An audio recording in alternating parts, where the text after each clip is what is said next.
আমার প্রিয় শিক্ষার্থী প্রিয় বন্ধু, আজকের এই ভিডিওতে আমরা উচ্চ মাধ্যমিক গণিতের 89 পেজের গ্রুপ এ অর্থাৎ মাল্টিপল চয়েস প্রশ্নগুলির সমাধান সহজভাবে ব্যাখ্যা সহ কিভাবে করা যায় সেগুলি দেখব। তো চলো শুরু করা যাক। প্রথম যে প্রশ্নটি আছে, প্রথম প্রশ্নটি কি বলছে? একের দাগের এক বলছে এস একটি সেট দেওয়া আছে, এস সেটের মধ্যে এলিমেন্টগুলো হচ্ছে এ বি সি দিয়ে বলছে এস সেটে মোট বিনিময়যোগ্য দ্বিপদ প্রক্রিয়ার সংখ্যা হবে। তো এস আমরা দেখতে পাচ্ছি number of element in set A সেটা হচ্ছে 3। তো সেক্ষেত্রে বলে রাখি বিনিময়যোগ্য দ্বিপদ প্রক্রিয়া বলতে রিফ্লেক্সিভ রিলেশন, তাহলে বিনিময়যোগ্য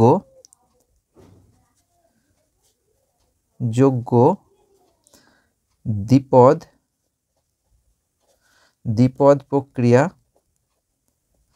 বা রিফ্লেক্সিভ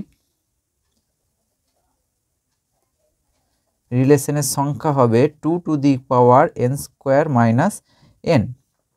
তাহলে n নাম্বার অফ এলিমেন্ট, তাহলে 2 টু দি পাওয়ার কটা এলিমেন্ট আছে? 3টে, তাহলে 3 স্কোয়ার মাইনাস 3, তাহলে 2 টু দি পাওয়ার 3 স্কোয়ার মানে 9, 9 মাইনাস 3 মানে 2 two the power 6, 2 two the পাওয়ার 6। তাহলে এখানে আমরা দেখতে পেলাম যে অপশন অনুযায়ী অ্যান্সারটা হলো ডি এর অ্যান্সারটা, তাহলে অ্যান্সার হলো ডি। তাহলে এটা ছিল প্রথম প্রশ্নের উত্তর।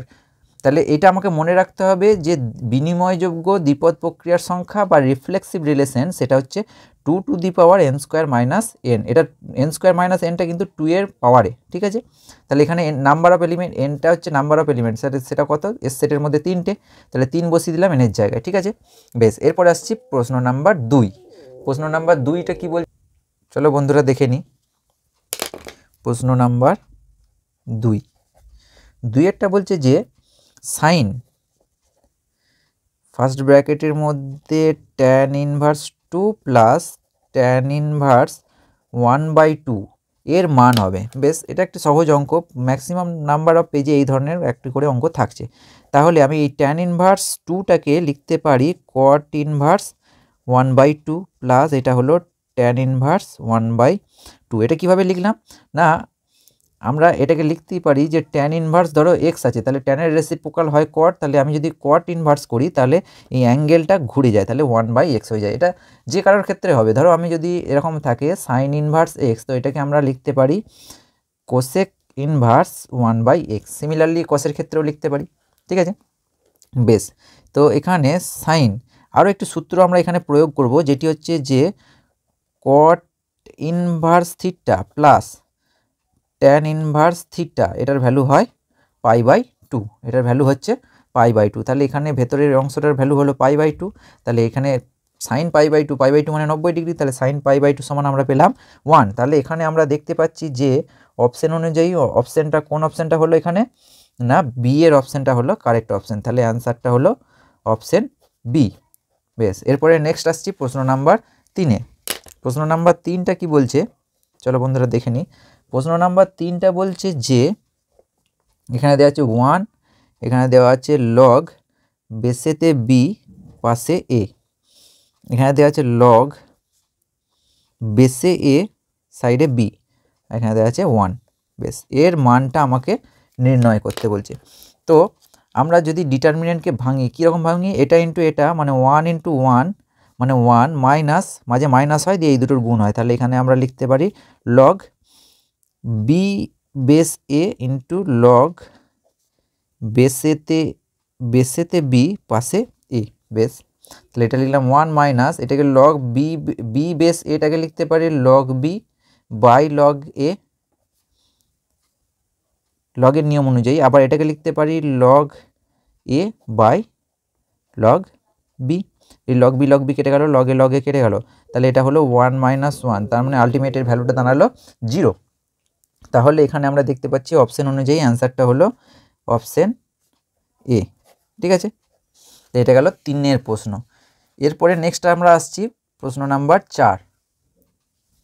প্রশ্ন নাম্বার 4টা বলছে y সমান দেওয়া আছে log sec x minus tan x দিয়ে আমাকে বলেছে dy/dx এর মান কি হবে, মানে একে একবার ডেরিভেটিভ করতে হবে উইথ রেসপেক্ট টু x। তাহলে dy/dx সমান হবে 1/, sec x minus tan x base into ভেতরের এটা log x এর আমরা জানি যে ddx অফ log x এটার ভ্যালু হয় 1/x, তাহলে সেই অনুযায়ী log x মানে 1/x।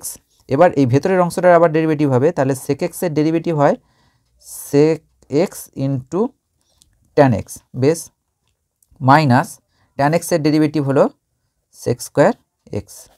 ঠিক আছে বেস, তাহলে এটা হলো 1/sec x minus tan x। এই উপরের পোর্শনটা থেকে আমি দেখতে পাচ্ছি sec x কমন যাবে, তাহলে sec x যদি কমন যায় তাহলে সেক্ষেত্রে এখানটা হবে tan x minus sec x। তার মানে আমি এখান থেকে যদি মাইনাসটাকে কমন নিই তাহলে মাইনাস sec x, মাইনাসটাকে কমন নিলে এটা উল্টে যাবে, অর্থাৎ sec x minus tan x হয়ে যাবে। ঠিক আছে, মাইনাসটা যেহেতু কমন নিয়েছি তাহলে tan xটা প্লাস ছিল এটা মাইনাস হয়ে গেছে, sec xটা মাইনাস ছিল এটা প্লাস হয়ে গেছে, তাহলে বাই নিচেতে কি আছে sec x minus tan x, উপরে sec x minus tan x, sec x minus tan x কেটে গেল, তাহলে রইল শুধু মাইনাস sec x। তাহলে মাইনাস sec x রইল, মানে এখানে অপশন অনুযায়ী কোনটা হলো বন্ধুরা, অ্যান্সারটা হলো অপশন ডি। তো এটা ছিল প্রশ্ন নাম্বার 4। এরপরে আমরা আসবো প্রশ্ন নাম্বার 5-এতে। প্রশ্ন নাম্বার 5-এরটা বলছে ইন্টিগ্রেশন, ওটা এফ দেওয়া আছে, ওটা অ্যাকচুয়ালি ইন্টিগ্রেশন সাইন হবে, integration cos to the power 0 into dx, cos x to the power 0 into dx এর ভ্যালুটা মানটা বার করতে হবে আমাকে। প্রথমত ডিগ্রি এক্স ডিগ্রি, এটা actually cos x degree into dx এর ভ্যালুটা আমাকে বার করতে দিয়েছে। তো আমাকে প্রথমে এই ডিগ্রিটাকে কিসে নিয়ে যেতে হবে, রেডিয়ানে, তাহলে এক্স ডিগ্রি সমান হবে π/180 ইন্টু এক্স, তাহলে এটা হবে πx/180। তো এর জায়গায় আমি যদি বসাই তাহলে এখানে দেখতে পাচ্ছি এটা হয়ে যাবে cos πx/180 ইন্টু ডিএক্স। এটা পাই মানে হচ্ছে অ্যাকচুয়ালি এটা পাই রেডিয়ান। ঠিক আছে, তো বেশ আমরা যখন ইন্টিগ্রেশন করব কসের ইন্টিগ্রেশন হয় সাইন, তাহলে সাইন πx/180, আর এখানে এক্স বাদে যেটা আছে সেটা কনস্ট্যান্ট টার্ম, তাহলে π/180 এটা কনস্ট্যান্ট টার্ম, এটা নিচে চলে যাবে, তাহলে π/180 প্লাস সি। তো এখানে আমরা দেখতে পাচ্ছি যে এটা যখন ওপরে যাবে তাহলে এটা হয়ে যাবে 180/π, আর সাইনের এই গোটা পোর্শনটাকে আবার আমরা লিখতে পারি এক্স ডিগ্রি, তাহলে sine x degree plus C. তাহলে আমরা এখানে অপশন অনুযায়ী কোন অপশানটা দেখতে পাচ্ছি বন্ধুরা, অপশন অনুযায়ী আমরা দেখতে পাচ্ছি যে অপশন ডিটা হচ্ছে কারেক্ট অপশন, সরি অপশন, হ্যাঁ অপশন ডি। এখানে এ বি সি দুটো ডি দেওয়া আছে, অ্যাকচুয়ালি এটা সি হবে, তাহলে এখানে অ্যান্সারটা হবে ডি। দুটো দেওয়া আছে, তাহলে শেষেরটাকে আমরা যদি ডি ধরে নিই তাহলে তার আগেরটা হচ্ছে সি, তাহলে অ্যান্সারটা হলো অপশন সি। তো এটা ছিল 5-এর দাগের প্রশ্ন। এরপরে আমরা আসছি প্রশ্ন নাম্বার 6-এতে। প্রশ্ন নাম্বার 6-এরটা কি বলছে বন্ধুরা, চলো দেখে নিই। প্রশ্ন নাম্বার 6 বলছে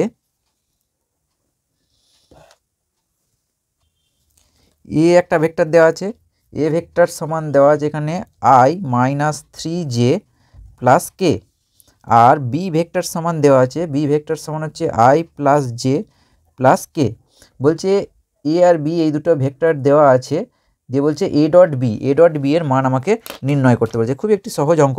কী করতে হয়, আমাকে কোএফিসিয়েন্টগুলো গুণ করতে হয়। এ ডট বি এর ক্ষেত্রে আমাকে কী করতে হয়, কোএফিসিয়েন্ট, তাহলে আয়ের কোএফিসিয়েন্টের সঙ্গে আয়ের কোএফিসিয়েন্ট গুণ, প্লাস জে এর সঙ্গে জে এর গুণ, তাহলে -3 × 1, প্লাস কে এর কোএফিসিয়েন্টের সঙ্গে কে এর কোএফিসিয়েন্ট গুণ মানে 1, তাহলে 1 - 3 + 1, তার মানে আমরা দেখতে পাচ্ছি এখানে -1 হলো উত্তর। তাহলে এখানে অপশন অনুযায়ী আমরা দেখতে পাচ্ছি যে অ্যান্সারটা হবে অপশন বি।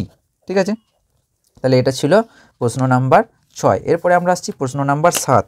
প্রশ্ন নাম্বার 7টা কি বলছে, প্রশ্ন নাম্বার 7 বন্ধুরা, এখানে আগের প্রশ্নটি ছিল 7-এর দাগের প্রশ্ন, তো এখন আমরা করব 6-এর প্রশ্নটি।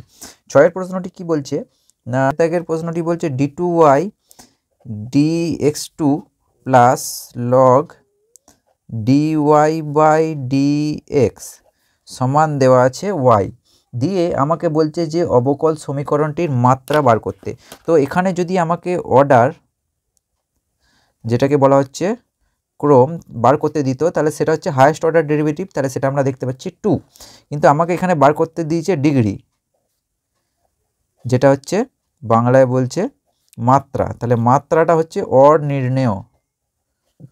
কেন না, এই যে লগের ভেতরে ডিওয়াই বাই ডিএক্সটা আছে, সাইনের ভেতরে বা লগের ভেতরে বা ট্যানের ভেতরে এরকম যদি থাকে, তাহলে সেক্ষেত্রে আমরা এর মাত্রা বা ডিগ্রিটা বার করতে পারবো না। কারণ এটাকে আমরা যখন এক্সপ্যান্ড করব লগের ক্ষেত্রে, তাহলে সেক্ষেত্রে সেটা হয়ে যাবে, সেটা সঠিক আমরা মাত্রা নির্ণয় করতে পারবো না। তাহলে সেক্ষেত্রে উত্তরটা হবে অনির্ণেয়। ঠিক আছে, বেশ। এরপরে আমরা পরের প্রশ্নে আসছি। প্রশ্ন নাম্বার 7টা তো হয়ে গেল আগেই, এবার আমরা আসবো প্রশ্ন নাম্বার 8-এতে।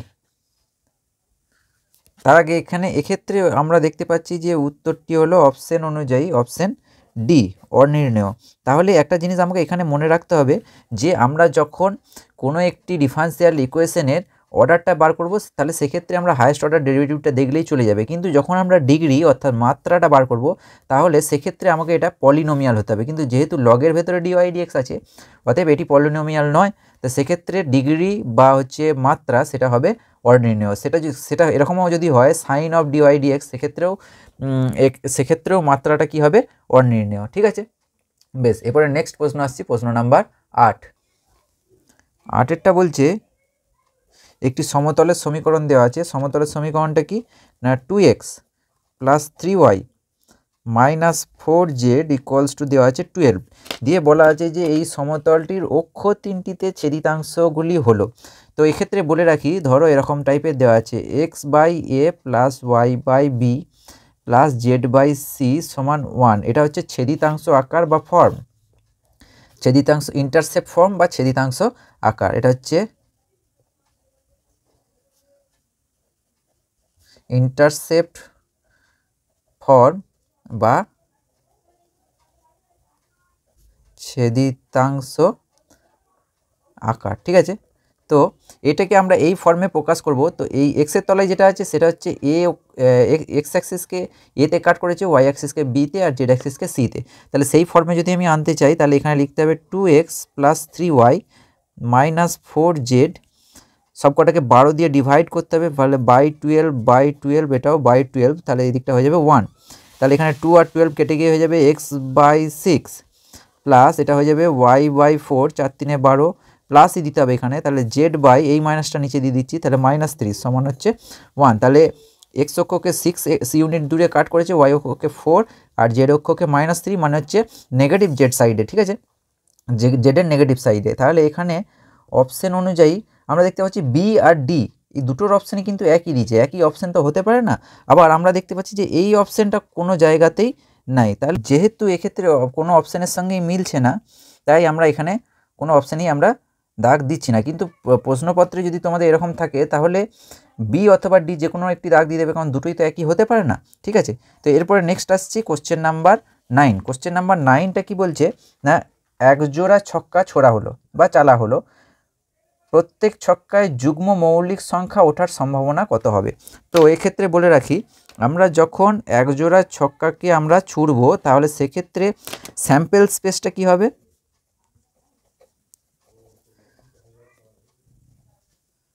স্যাম্পল স্পেসটা দেখো বন্ধুরা এইরকমভাবে হবে, এরকম লিখে নেবে, তাহলে সুবিধা হবে। প্রথমেটাও 1, দ্বিতীয়টাও 1, তারপরটা 1 2 1 3 1 4 1 5 1 6, তারপরটা হবে 2 1 2 2 2 3 2 4 2 5 2 6, 3 1 3 2 3 3 3 4 3 5 3 6, 4 1 4 2 4 3 4 4 4 5 4 6, 5 1 5 2 5 3 5 4 5 5 5 6, তারপরটা হবে 6 1 6 2 6 3 6 4 6 5, আর এটা হবে 6 6।